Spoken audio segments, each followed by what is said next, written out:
Donc après la sortie du hors-série, la commémoration par Karaté Bushido du 40e anniversaire de la mort de Bruce Lee se poursuit avec 20 pages sur le numéro donc, de juillet-août. On va parler de ses relations avec les stars, de ses élèves célèbres. On va trouver de nombreuses citations du Petit Dragon et on va trouver un article passionnant sur les raisons qui ont poussé Bruce Lee à abandonner les arts martiaux traditionnels chinois pour créer le Jeet Kune Do.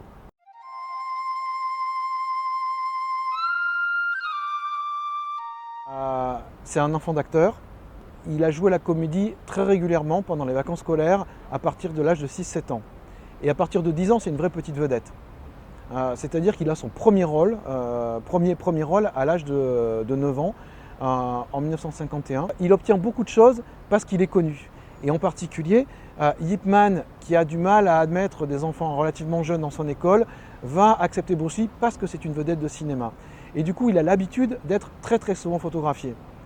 Ensuite, quand il quitte Hong Kong pour les États-Unis, à Seattle, ça devient très rapidement une vedette locale.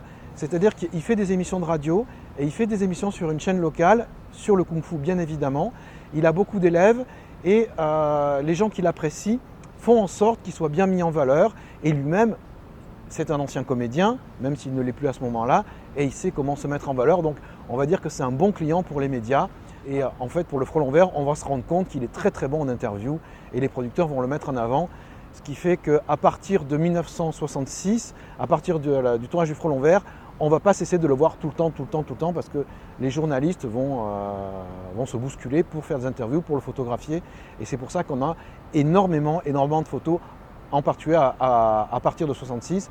Mais il y en a également beaucoup avant, c'est ça qui est surprenant, c'est de découvrir à quel point on a beaucoup de photos de bonne qualité prises avant cette période.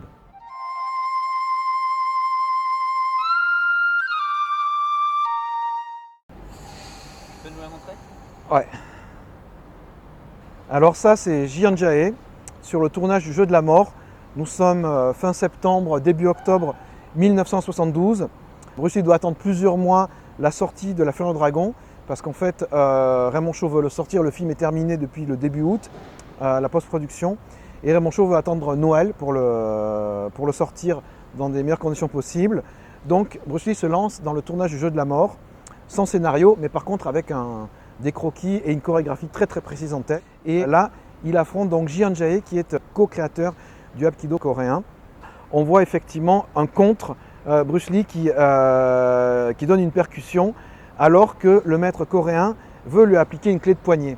Puisque dans le film, on a vu plusieurs fois Bruce Lee s'est fait marquer par des projections à distance, des clés de poignet qui ressemblent pas mal au Kokyu-nage et au Kaiten-nage de l'aïkido. Il faut savoir que le Hapkido et l'aïkido ont la même source commune qui est le Daitoryu japonais, puisque Eue Shiba est le fondateur du Hapkido, le sensei, le maître de Jian Jae, ont été tous les deux des élèves du grand maître de Daitoryu qui s'appelait Sokaku Takeda, me semble-t-il.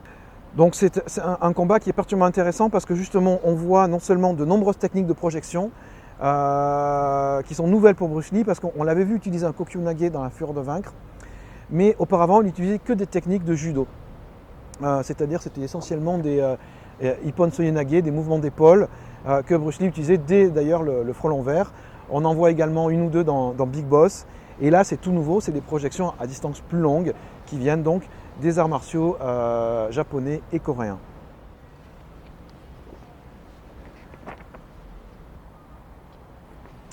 Alors, Opération Dragon, le combat d'ouverture.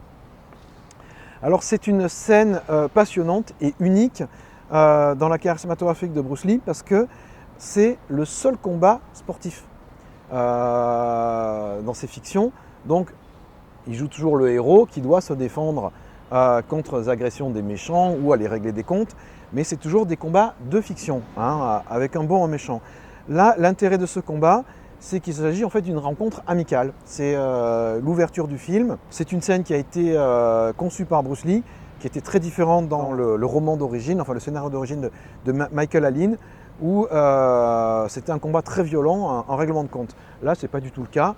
On sent bien que c'est un combat très léger et de nature sportive. Donc, alors, ce qui est très important, ce sont évidemment les gants hein. On sait que Bruce Lee, à l'âge de 16-17 ans, avait pratiqué la boxe anglaise au collège Saint-Francis-Xavier. Il était tombé sur un missionnaire mariste boxeur. Et évidemment, le gros défaut des gants de boxe pour Bruce Lee, c'est que même s'il avait fait un peu de Wing Chun dans le combat qui lui a permis de remporter le titre à Hong Kong en 1958, c'est qu'évidemment, on ne peut pas saisir. On ne peut pas faire de déviation saisie qui sont vraiment essentielles en Wing Chun. Et là, le fait d'avoir des doigts articulés, c'est vraiment important parce que justement, ça permet de garder un certain nombre de techniques qui sont propres au Wing Chun. On voit que sa boxe reste vraiment, c'est du Wing Chun pur, quoi. Hein, que ce soit la rafale de direct, que ce soit la façon dont il dévie les coups, plutôt qu'il ne fait pas des blocages, c'est vraiment des déviations et des frappes dans la déviation. C'est vraiment de l'escrime de poing Wing Chun. Et les gants articulés permettent de garder les techniques du Wing Chun qui seraient perdues aux 3/4 avec des gants de boxe traditionnels. Ce combat est également passionnant parce qu'il est très court, il dure, je sais pas, 1 minute 20 ou 1 minute 30. Si on le compare avec d'autres combats, par exemple le combat contre Chuck Norris doit faire entre 4 et 5 minutes, ce qui est très très long en termes de chorégraphie. Là, 1 minute 20, c'est épatant parce qu'on voit vraiment utiliser toute la panoplie de ce qui est aujourd'hui en fait le MMA. C'est-à-dire qu'on a d'abord des percussions à distance longue avec des coups de pied. Ensuite, on a des percussions rapprochées avec des techniques de poing. On a également des techniques de projection et ensuite du combat au sol. Ça ne correspondait à aucun type de compétition qui existait à l'époque.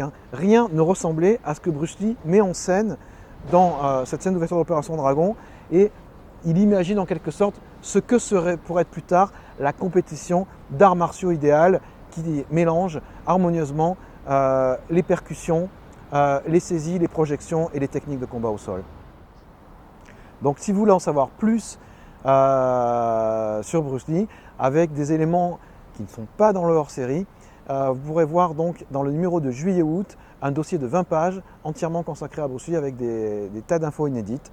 Et sans oublier le 20 juillet sur la chaîne Combat Sport, une émission spéciale de Jean-Paul Maillet entièrement consacrée à Bruce Lee le jour de l'anniversaire de la mort du petit dragon. Et toujours dans Karaté Bushido, pour le numéro de septembre, donc qui paraîtra fin août, une interview exclusive de Taki Kimura, qui fut l'assistant et l'instructeur, premier instructeur de Bruce Lee à Seattle.